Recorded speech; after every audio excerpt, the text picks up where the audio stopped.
You're listening to the Decor8 podcast with Patrick Ali and Chad Poole.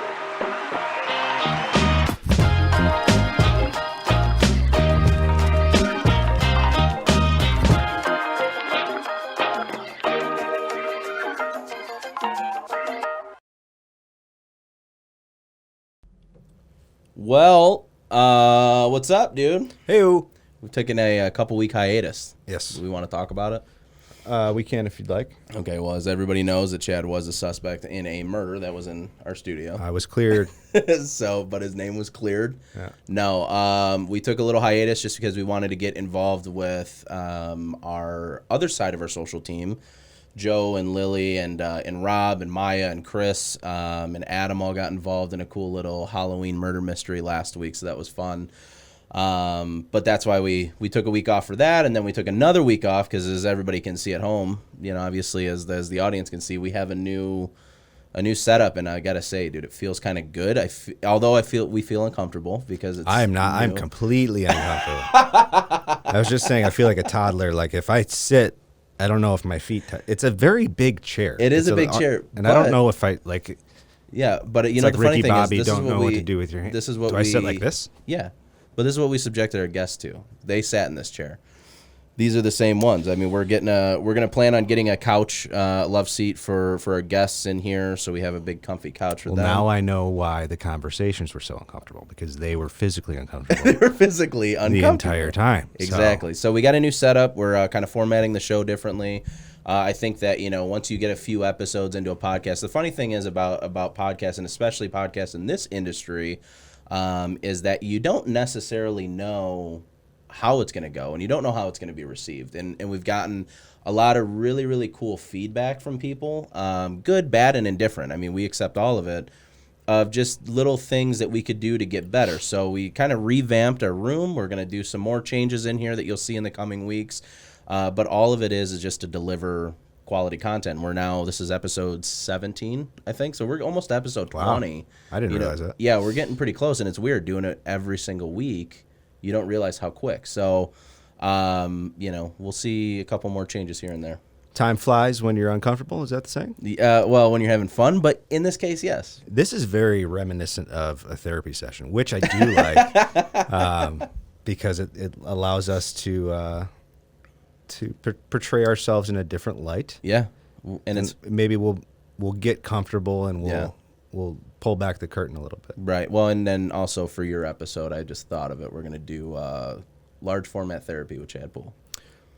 Fantastic. So that'll be coming out soon. But we got to get into our guest today. Obviously, yes, let's do it. She was really cool enough to come back on and redo this because we had a little bit of an issue again, like we've seen in multiple episodes. We've kind of had to do a couple again, so thank you so much, Lisa Potts of Lisa Potts Designs. How are you? Hey guys, how are you guys? Thanks for having me. No problem. Thanks for coming on, and you know, obviously apologies for the last episode, and thank you for coming back on. Probably didn't even have to mention it. Nobody would have been none the wiser, but I was going to say that, but that's okay. And Lisa already mentioned that we coordinated today, so. You know, these things happen a lot on accident, and I don't know what to think of it, so. On accident, on purpose, who's really counting? So, how is everything going?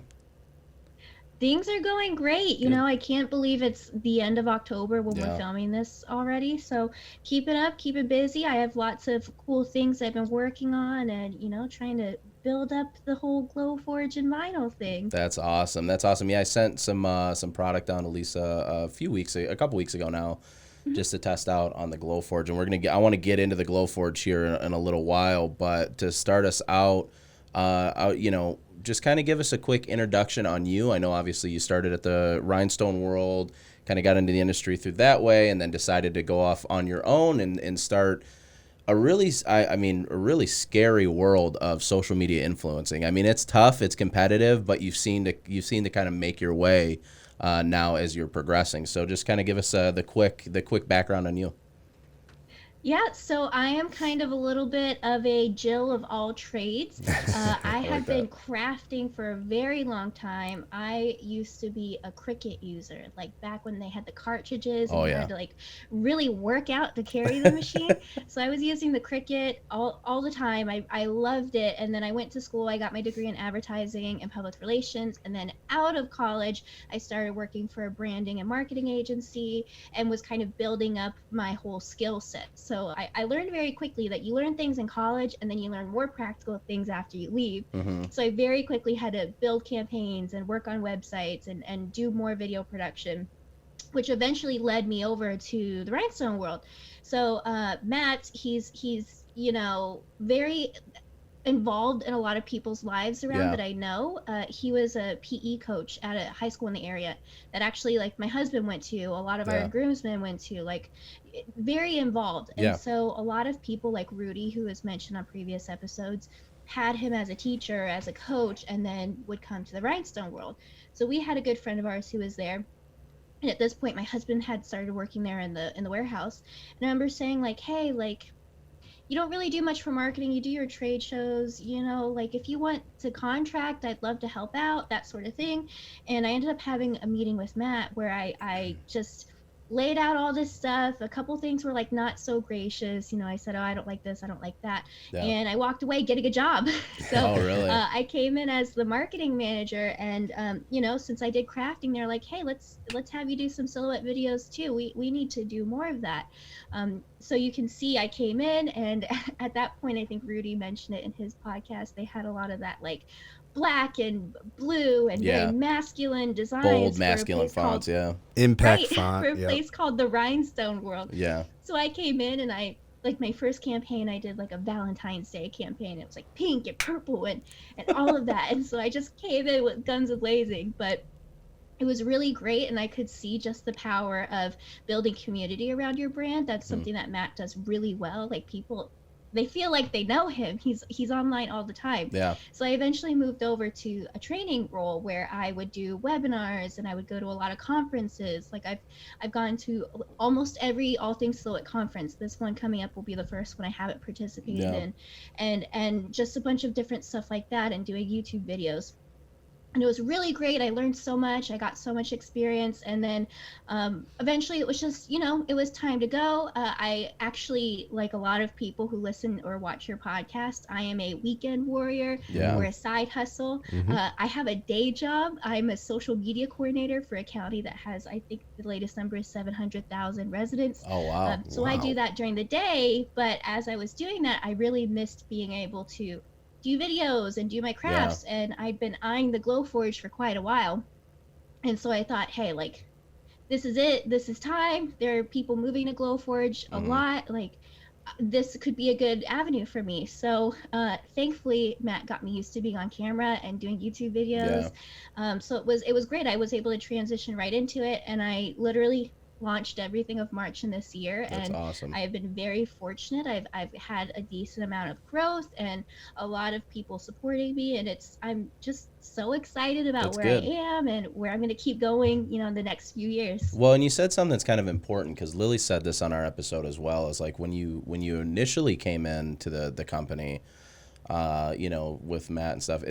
You could kind of pick out the holes or the error, the things that didn't necessarily attract you, wasn't attractive to you about what the company was, and you had this vision of what they were trying to portray at the time, and Rudy's talked about this too, and I'm sure Matt's talked about this plenty of times about the old impact fonts and big bold scripty fonts, and bringing a different element now allowed for just a completely different audience. But as you transition and you start to learn that, where does the bug kind of bite you of like, hey, I really want to maybe do this on my own, and I want to, because obviously we know majority of people in our industry know what Matt does, right? He's very, very active and very good at it, and there's a lot of competition because of people like Matt, because they're so good at what they do.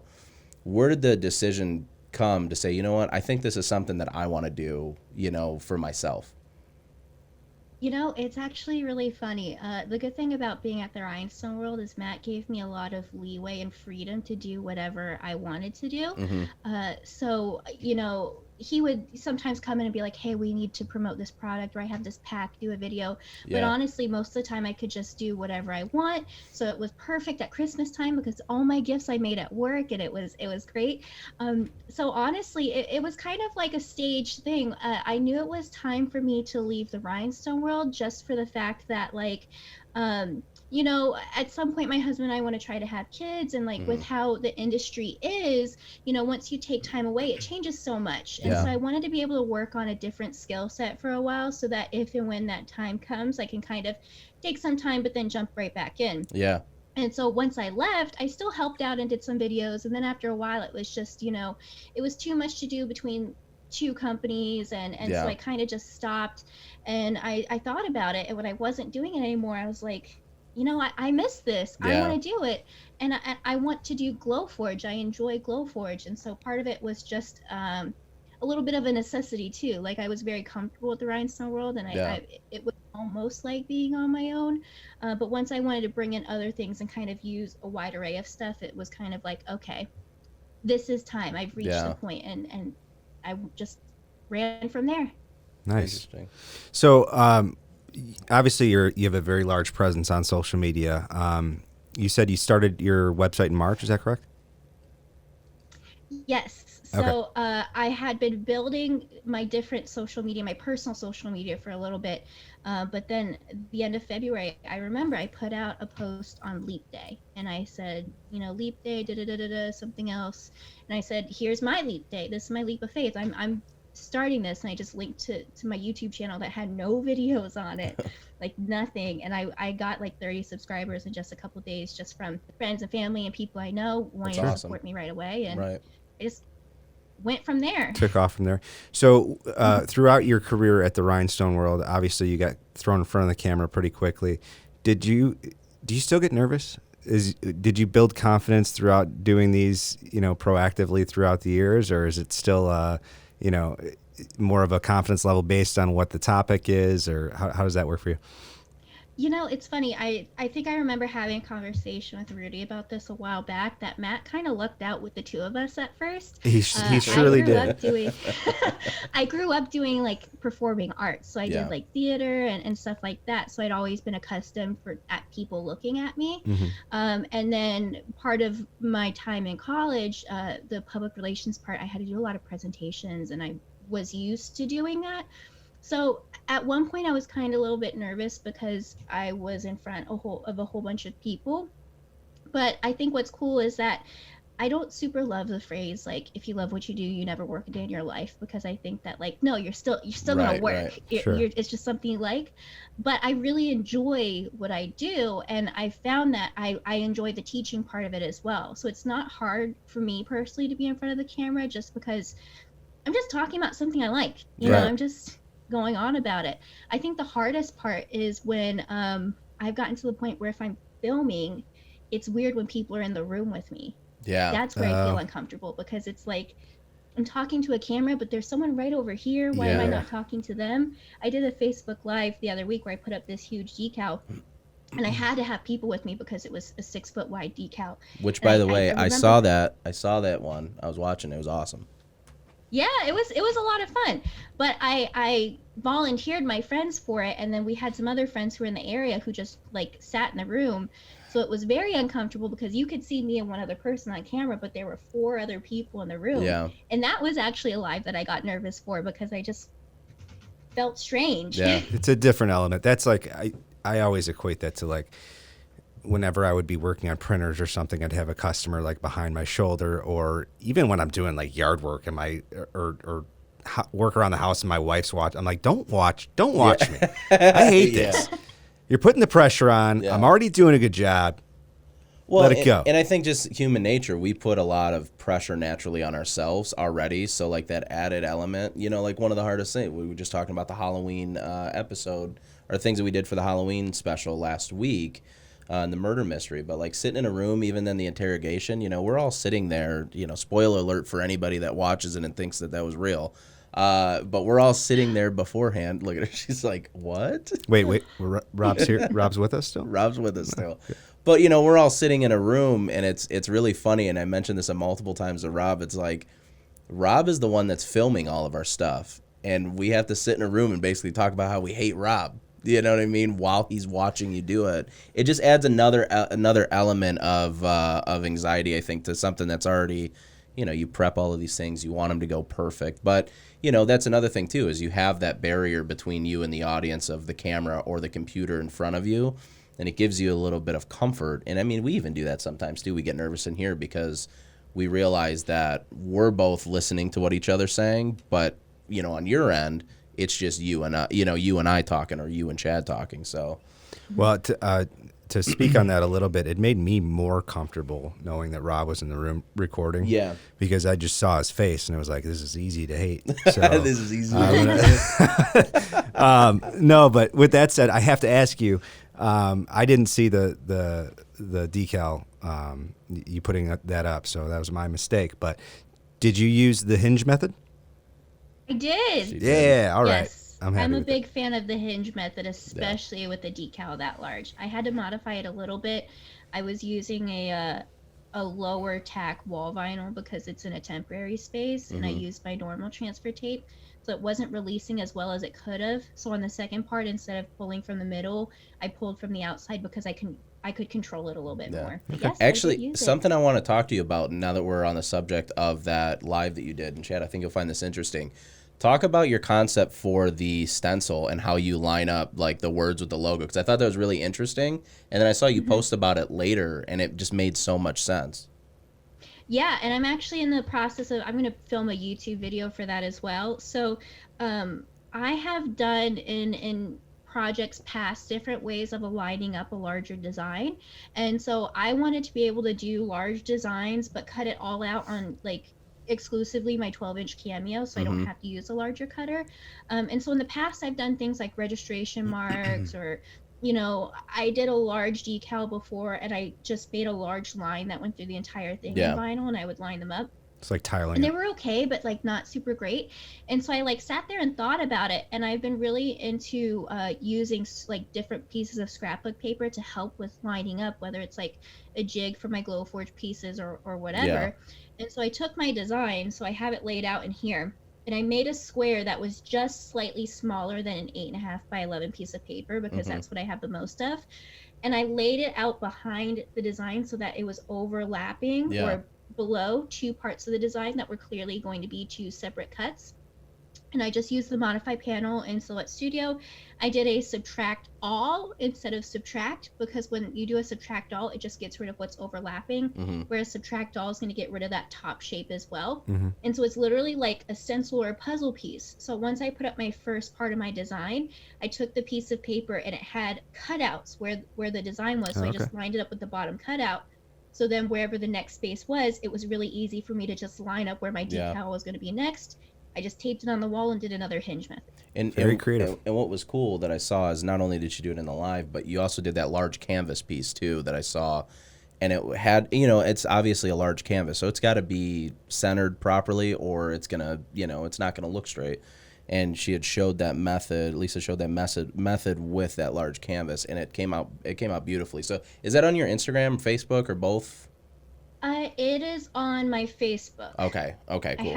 I put it on my Instagram stories, but I haven't put it on my actual feed. Okay. And that one was nice because for something like that, I could technically use multiple pieces of vinyl and just weed out the inside so that the carrier sheet is the spacing, but I didn't want to use up a whole lot of vinyl, so I was able to do that large design, and I can actually grab it and show you in a second.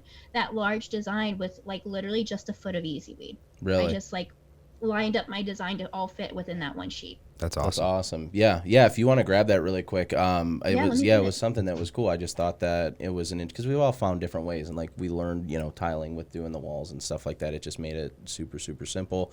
But I use that same method when I do painted wood signs, when we're doing crafting stuff, and it's simple enough to cut out the design so that you can properly make sure that you're aligning everything. But I've just never seen it done with any type of vinyl. I think in the apparel industry in general, not just the signage portion of it, but in the apparel industry in general, that's probably one of the biggest things that folks struggle with is proper alignment. Yeah. Whether it's on a T-shirt or you're putting up a sign or temporary signage, it's always a struggle because we're our own worst critics, right? Right. You know, so if I'm looking at that left chest, you know, Patrick, look, I could critique it all day. Yeah. But realistically, our customers or whoever's looking at our shirts aren't looking at it, you know, Right, 2 right. feet away or 100%. a foot away. So, Yeah. but yeah, that's a really interesting tip. Yeah, so check this thing out. This is awesome how big this thing is. Wow. Yeah. And this was all, 1 foot. I go a little overboard for stuff. So my friend threw a gender reveal party and we had a week to plan it. And literally like 10 minutes before I had to leave, I was like, I want to make a big sign. And I was able to do this. Yeah. And have Well, it you did a ready. good job. It was very sweet of you. Thanks. No. Now, is that something that you did you come up with the idea of it? Did you find it from somewhere? So my friend, the way that we set up her little thing is she had like a corner Yeah. and she put a table there and she had this big piece of art on the wall. Yeah. And I learned that when people give her decor, she feels like she has to put it up. And so she mentioned several times, we can take that down if you want. We can put something different Yeah. because like her mother-in-law had given it to her. Oh, I got And you. so I thought about it and I've had this like sign here for almost a year. I bought it on clearance from Michael's because I'm the girl who buys things if it's on sale because maybe I'll need it someday. Oh, 100%. I get it. And then I was like, this is the perfect size. It'll fit right there. And so I just was like, okay, let me do. And it was like an event for a lot of people from our church. So I wanted it to be some sort of Bible verse, but not Yeah. something super specific to babies because I want to hang it up in my house later too. Yeah. So Yeah. that's mainly how I got to that point. That's funny. So before we wrap up, we've got to get your address so we can send our Decor8 caricatures to you to give to your friend so that she feels like she has Then to she hang it has out. to put it up. 100%. All right, Fantastic. well, I'm going to do that then. All right, what I want to do really quick is I want to just, we'll go to a quick ad, and then we'll come back and I want to talk about Glowforge, okay? Let's do it. Sounds Cool. good. This episode of the Decor8 podcast is brought to you by Caesar North America. Caesar is the world leader in heat transfer and pressure sensitive vinyl. And I got to say, guys, that Caesar products are simply unmatched. If you want to find out more about Caesar North America, simply go into your browser and type in www.caesarna.com or download the mobile app. They got a mobile app, dude. Download the mobile app. Hit the drop-down menu, hit Find a Distributor, so you can find out where you can find Caesar products today. All right. You have a pillow behind you. I do have a pillow. You got up and I saw him like, that's why he's comfortable. Yeah, you had mentioned a pillow behind the back. Chad didn't know I was sneaking one back here. All right, so I want to get into... Real good friend I have here. Right. I want to get into Glowforge because this is something that anybody that follows Lisa on social media, you are a massive proponent and... You are like the number one Glowforge person that I pay attention to just because I like how you're pushing the limits on what you're doing, but it's super new, right? Like, I mean, I think it was 2015, right? The Glowforge like originally came out. Wasn't there some kind of, there was like a crowdfunding. Or a Kickstarter. Yeah, Kickstarter, and they raised like $27 million in like 30 days for this thing. And it was like a revolutionary. Yeah. Yeah. And the first donors waited years to get their machine. That's Wow. incredible. I thought I was going to go crazy waiting like 5 weeks. And they were waiting years. So is that how long it took you to get yours once you ordered it? It took you about 5 weeks to get one in? Yeah, let me think. I ordered it the day after Christmas. Merry Christmas to me. And it came in, I think, the end of January, beginning of February. Oh, so I gotcha. had enough time to set it up. My first machine had some issues, so I actually had to send it back and get a new one. Yeah. And that one came pretty quickly. But yeah, it's a decent amount of time because they have some in stock, but some of them they have to build. And Yeah. you know how equipment works. No, I'm I got still you. waiting on your presses to get out of back order. Oh, come on. Of course. That hurts. Now, So how much yeah. did you donate? $1 million or Yeah, of that, how much did you? Yeah, how much of did you that put? 27 Kickstarter? million, did you put like $1 million in yourself? Like or how what? much is your Glowforge actually worth? I put a whole bunch of zero in there. Whoa! I was still in my early 20s, so Yeah, I didn't yeah. donate at all. That's funny, Good but for no, you. it's incredible. Dan Shapiro's a CEO, right? He's the founder of Glowforge, and yeah, they had this Kickstarter. They raised like I think it was actually like $27.9 million in like a 30-day time period for this Kickstarter. That's incredible. Yeah, How did you hear about that, Lisa? I just remember seeing the videos moving around. Yeah. The whole laser cutter is not too many steps removed from vinyl cutting. So I Yeah. remember seeing the video go around and all of that cool stuff. And so I would, periodically check it out and see if it was something that I could do. And, Mm-hmm. it was never really the right time until earlier this year. And I'm really glad that I got one. Yeah. So can you talk a little bit about, before we get too deep into Glowforge and what we have? I thought you like dropped something. No, I was important pointing there. to you. I was agreeing with you. What can you describe to the listeners or the viewers of the podcast exactly what the Glowforge is and how it functions? Yeah, so the Glowforge is what they refer to it as a 3D laser printer. So imagine, the way I explain it to a lot of people in the vinyl industry is, imagine your vinyl cutter, your silhouette, but with a laser. Yeah. So what's cool about it is that it can cut through some materials. It cuts through your CPSI certified heat transfer vinyl, and then it engraves a lot of stuff. So I've had a lot of interest and success on like little engravings and cutting out small things with wood. So it's almost the same. That's why I always recommend people to move to it, because designing for it is very similar, but it's really just a laser you can keep in your house. That's awesome. And it's super versatile too. So you're not constricted to just vinyl. Right. And I have a very limited experience with desktop lasers, but from what I have done with them and what I've seen others do, they're able to perform with vinyl is the minute detail. Yeah. Incredible amount of detail. And from my understanding, it makes it a little bit easier to weed as well, because sometimes you can actually not singe, but you're technically burning into it. So Yeah. it makes it a little bit easier to weed. It resists less on that. Yeah, well, and to talk about that detail too, there was another project. If you go on to Lisa Potts Designs on Instagram, you can find that hymn that you did on the piece of wood. I mean, it's an entire first page of a hymn, and just the fine lines of the staff, Cursive, you know what I mean, yeah. and all of the individual notes and stuff.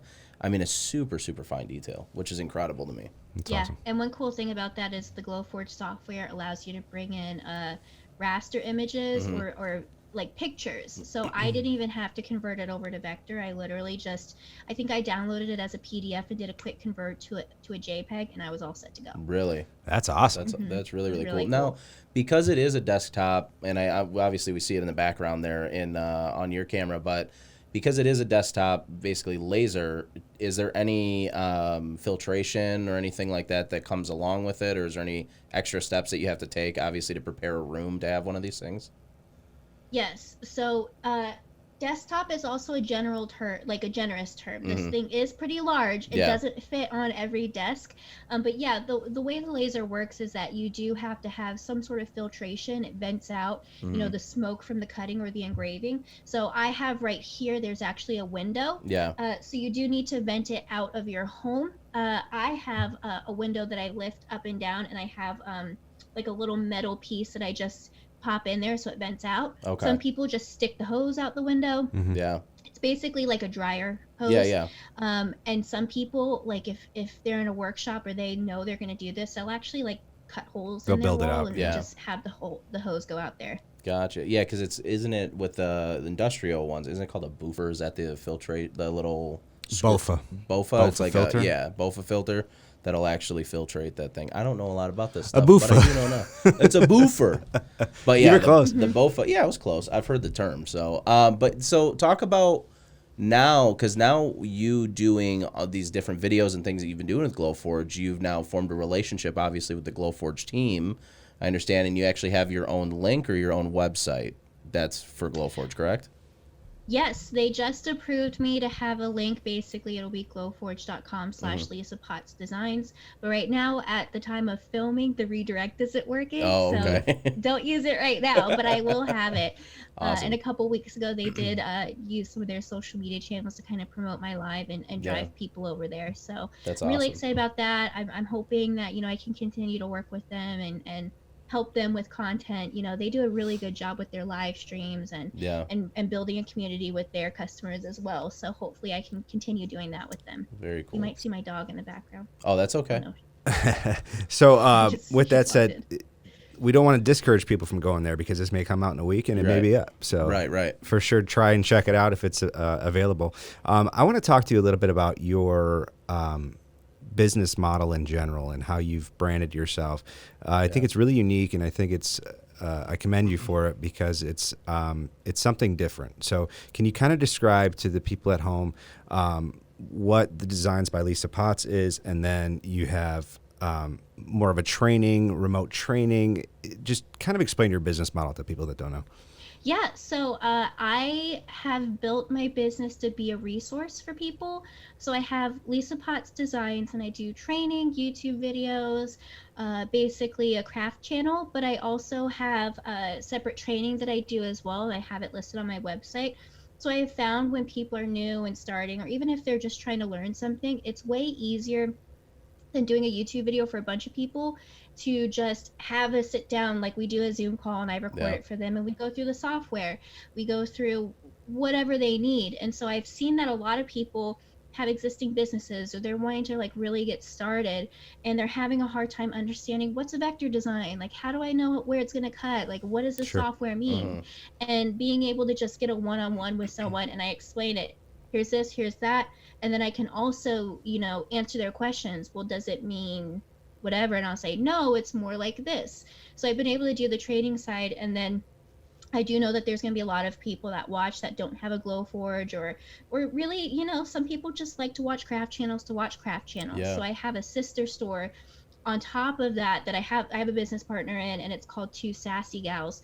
And so, typically anything that I make in my video, if someone wants it and they can't make it themselves, they can also order through the side store. Cool. So that I have finished products, and then I have training, but I've made them sister stores instead of the same store, because I also don't want to confuse my audience by saying, hey, here's how you make this, but go ahead and just buy it. Right. You don't want to muddy the waters. And I just think that's so smart. And you've got your hand in a bunch of different pots, no pun intended. Right.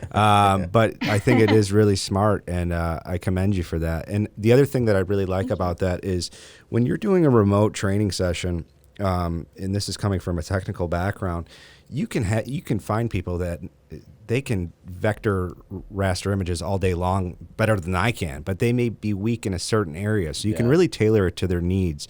And from my understanding, you send them a recording afterward, correct? And you can kind of point out segments of whatever they want to hit on. Cool. Yeah, I send them a recording, and a lot of times in many of the trainings that I do, we discuss certain things. And so sometimes I'll kind of write out a couple things like, hey, don't forget we talked about this, this, and this. Here's how to explain it. And then most of the time we're talking about resources too. So I'll send them links to places that I like as well, where I get my material, or other, resources that have helped me as well. Yeah, that's awesome. That's very beneficial. So, I mean, you're doing quite a bit between, you have a full-time job. Obviously, I know that you and Nick are involved in the church as well that you go to, and you're doing the Glowforge, and you're doing trainings. What does the future of Lisa Potts Designs look like? Do you have that mapped out, or are you just kind of going piece by piece and letting each day kind of play out on its own? I have like a general idea, a general mapping. I really like what I do now. I would just like to do it on a larger scale. Yeah. I'd like to do more partnerships. I would love to just be able to put out resources and dedicate my full time to it. So whether that's just continuing to build it up, whether I start doing things like Patreon or whatever. Yeah. I honestly, I love my day job. So I think my next big milestone is to kind of build the business enough so that my husband Nick can manage a lot of it while I continue to do my day job, because honestly, it's awesome. I love it. So we'll kind of see where we go from there. Good. Well, and shout out to Nick too, because I know that I think he was recording the other night in your live, and he does some recording for you. So he's definitely heavily involved as well, and committed to that. And it was one thing, especially when Amanda, my wife, decided she wanted to start her own business. It was a lot of me trying to. For her, I was kind of trying to push her a little bit into it, because I knew it's like she had all the creativity, and she just was that anxiety initially of like, well, if I fail, what do I do? So I always shout out the other side of that too. So shout out to Nick for really being involved for sure. Yeah, he's very supportive. He Yeah. helps me a lot with stuff. Sometimes he pushes me a little too hard too. That's You know, okay. he's like, you really need to do that. You know?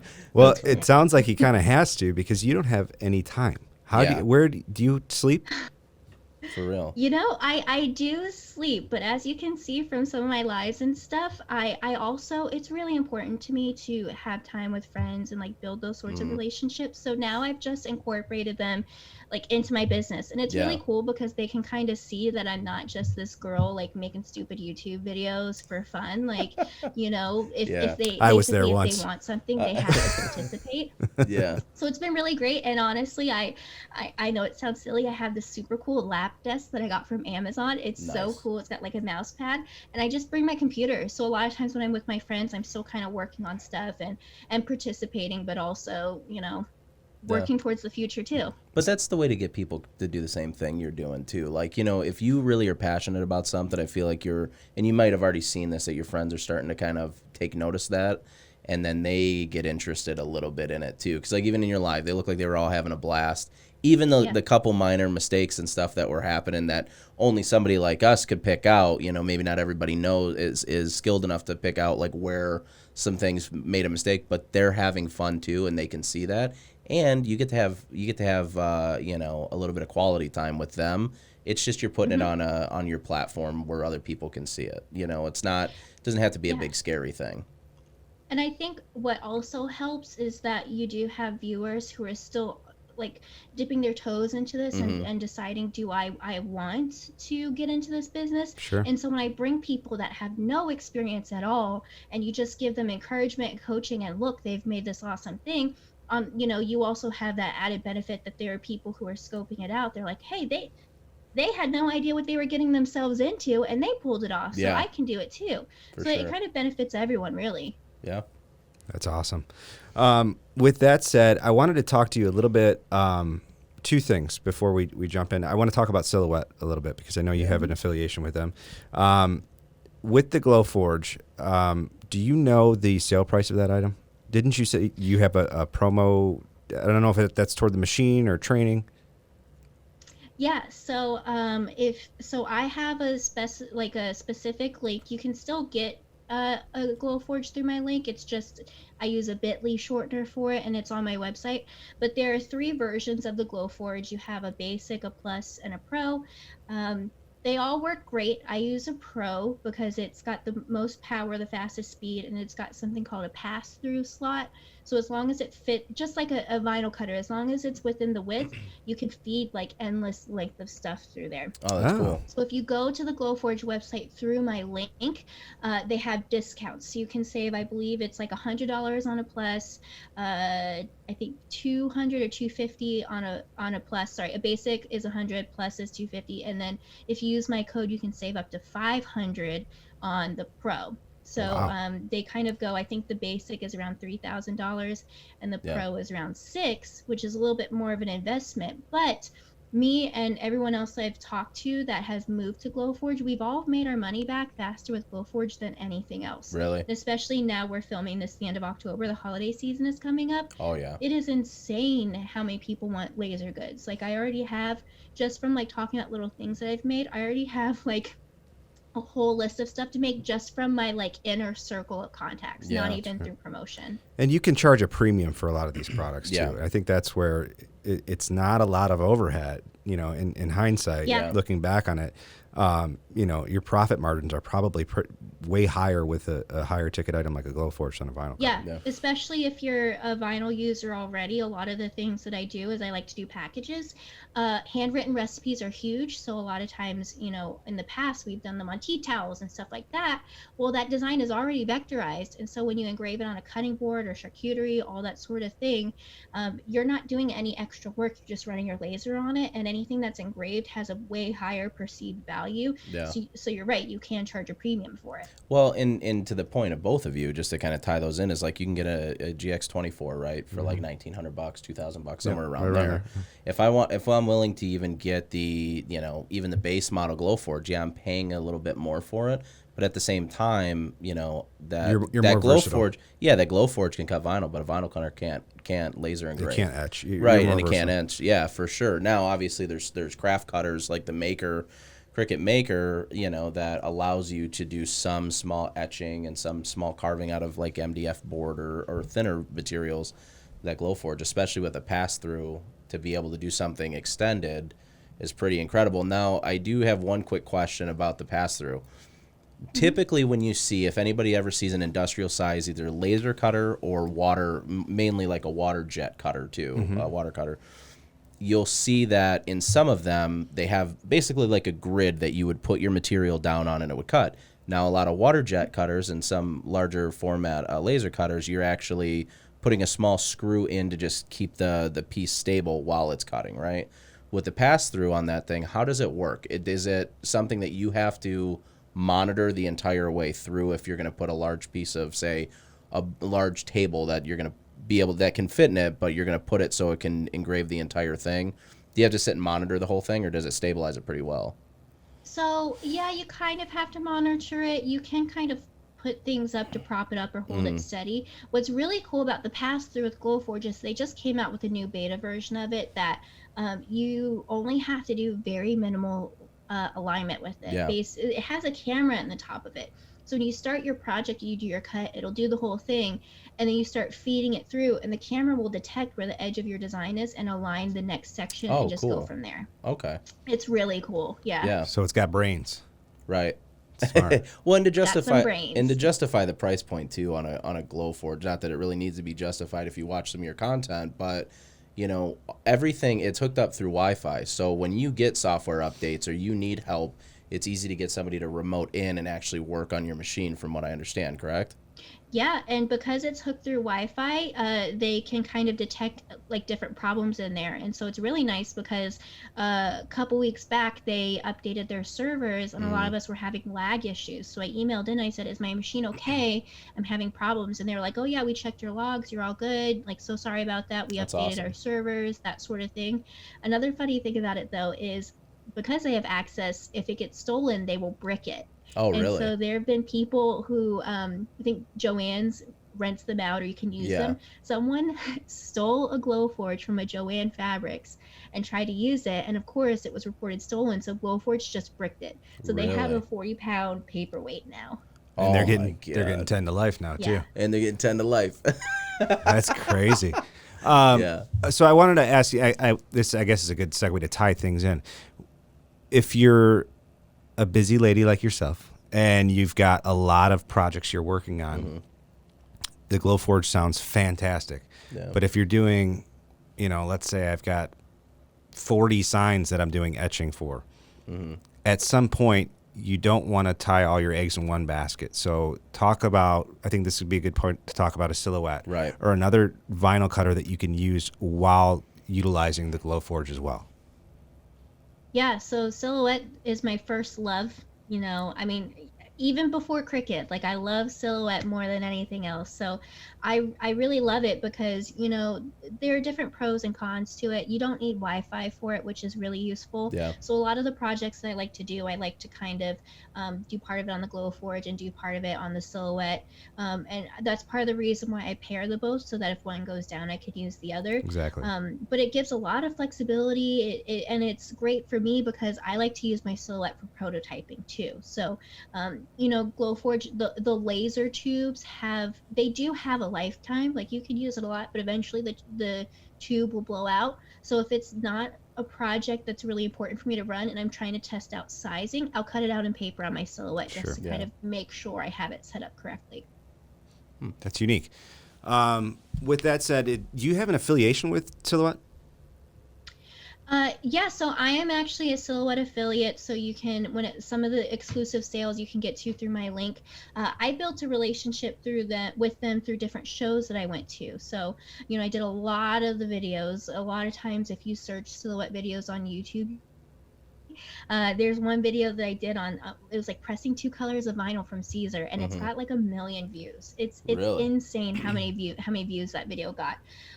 So I built a relationship with them through shows and just kind of like talking to them about the things I love, and and like God bless them, sometimes I just really told them the things that I didn't love either, and they still like me.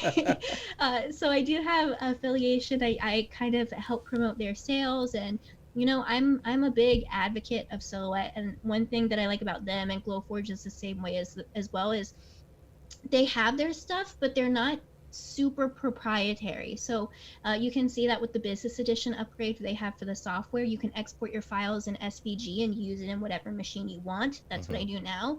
And they're not super strict on like they're not going to lose their mind if you don't use Silhouette brand vinyl in their cutter. They're just happy you're using it and growing your business or building up your hobby. So they've been really great to me. I enjoy them very much. It's been really great to work with the two companies. Cool. Now, those are fighting words to you, correct? I mean, I'm a Cricut user, and it seems to me, I'm not going to throw anybody under the bus, but it seems to me like you sold out to Silhouette, and that's okay. But besides the point. Totally did. Totally did. Sorry if I wasn't clear enough. I did. No, but I will say this. Silhouette has, with the new Cameo, the bigger size cutter that came out versus the smaller one that came out, that Cricut came out with, I just think that they're pushing the limits on what their cutters can do. And again, I was a big proponent of Cricut before I came here, and then when I was given the opportunity to work with Silhouette and also work with the studio and figure out how to import my files in there and make that work to my favor, I mean, I can say that I'm slowly merging into that world. If I had to pick between the two craft cutters, it's just Cricut for me has always been that's always been my home base. That's what got me into the market of crafting. That's what got me in early with HTV and PSV and all the different things that we were able to do. So I still keep my Cricut. I haven't purchased my own Silhouette yet, but that's also because I have the luxury of having a larger cutter now at home. Besides, it's not necessary, but I will say the fact that, and I've said this on other episodes too, the fact that Cricut was strictly online, was their design studio or their design space, was strictly online for so long, I think that missed a small market, whereas Silhouette, you didn't have that. So I really think that was one thing that, I think they've learned from, and that's why now they've kind of switched up their platform to be more like more of a cloud base, but at the same time, I think it's just kind of what's easier for you, and that's how I started. So yeah. But yeah. One thing that I will say is the Cricut cuts beautifully. Like I've had better luck right out of the box with my Cricut cuts, and they do have a really beautiful user experience with their machine. Like you press the button and it opens up and all of that. So they do have that. I just, well, for me, go ahead. Yeah, sorry, not to interrupt you, but one thing that I will say, now look at us, we're defending the opposite of what we like. But, this is exactly what I want. I set that up perfectly. Good job. Teed it up. But I will say this with Silhouette, what I do like about the Cameo is that, like, when you're setting up different materials, the cut force that you have the ability to control is so much smoother. Like, we get so many calls. We do some support calls as well on different things, and like Cricut, one of the biggest issues is hey, I either cut all the way through down to the carrier and through the carrier, or I keep trying to cut, say, holographic, and it's delaminating on me. Oh, I don't understand. Well, now you have to explain, okay, with the Cricut software, and for anybody out there that's a Cricut user and may not know this yet, for if you do, it's a boring conversation, but if you don't know this, you can actually go in and set, say, your Cricut dial to vinyl, right? But then you can also go in right before you're going to cut, and you can actually change the force to more force, less force, or standard. And so that's when we have to have those conversations, whereas with the Silhouette Studio, it's a lot easier because you can take that auto blade and you can adjust it in that 1, 2, I think it's 1 through 8, I believe, on there, and then they have presets for certain materials. Makes it a lot more simplistic to get a little those fine minute tunings as opposed to what Cricut does. So more cut and dry. More cut and I'm full of buns today. I'm on a roll. I mean, it's ridiculous. It's stupid. But anyways, I really want to make sure that we put this out there too. All of your links, your website, everything, just drop those really quick here so everybody can find you. It's all very easy. So my website is lisapottsdesigns.com. You can find me on YouTube at youtube.com/lisapottsdesigns, on Instagram as Lisa Potts Designs, and Facebook as Lisa Potts Designs. And then if you go to my Facebook page, I also have a group that we have a lot of fun in. I just share my videos and we give encouragement, and it's great for those of you who are silhouette and Glowforge users, or you're just scoping out one or the other, or you just want to support me. 2 T's, right? 2 T's. Yes, 2 T's. Okay. All right. Well, that was 4. So hold on, just 2. You did 4. No big deal. She was giving you the peace out sign, like, cause she's like, I gotta get out of here. yeah. No, but I really do appreciate you hanging out with us, and again, I appreciate you doing another round of this for us. And yeah, so anything you want to learn about Lisa and what she's doing, of course, Lisa Potts Designs everywhere. She made it super complicated for you to find her. So Lisa Potts Design, Gotta guys. dig for it. And if you want to, obviously, if you like or are interested in more of our content, please like, share, subscribe, hit the bell for notification on our YouTube channel, the Decor8 Podcast, DECOR, the number 8. Lily just popped her head in here really quick. Oh, she wants to say hi. Oh, she finally knew I was here. You're not going to be able to hear her. Hold on, we'll try to turn this up. You might want to take yours out. Yeah, that, Oh, thanks, there we man. go. You good? Don't killing me ruin the live on air. podcast. There you go. Now you can kind of hear her. Hi, Lisa. Hey, how are you? Good. I just came back from lunch, so I'm super good. Just blew Oh, my yeah. ears out. Yeah, What? and closer to Christmas, you should just have a Lily takeover, and we'll just do a podcast together. Do a Lily takeover? That'd be kind of cool. Yep, Yeah. One day I'll just Christmas check them trends. out. Yeah, Or with you. Either way. Yeah. Whatever. No. yeah. You guys I would. wanted to say hi, but I heard you guys wrapping up, so I was like, Yeah, well, yeah. that was my chance. No. So I stuck in. No, that was Gotta actually go good. in. That's perfect. Yeah. Okay, we'll see you later. Bye. And for anybody that's watching ours that lives under a rock and hasn't seen any of our stuff, that was Lily, who does all of our crafting. She's our resident crafter here on our social media. So Caesar North America on all of our platforms. You can go to CaesarNA.com/podcast if you want to get all of our links to the podcast. CaesarNA.com will also have our YouTube channel, our blogs, all of our content across all of our platforms. So I encourage everybody to go out there. And by the end of the day today, because we got confirmation via email this morning from Mike, we will have the Decor8 podcast at CaesarNA.com. So anybody that listens to the show, drop us some feedback on what you want to either see. Tell us that we shouldn't match anymore during episodes. Whatever it is, we're definitely in. So, that's it, man. You got anything else? What? What? Oh, I'm sorry, I can't hear because you blew my freaking ears out. For anybody that That doesn't- was Heard that in so my loud. headphones.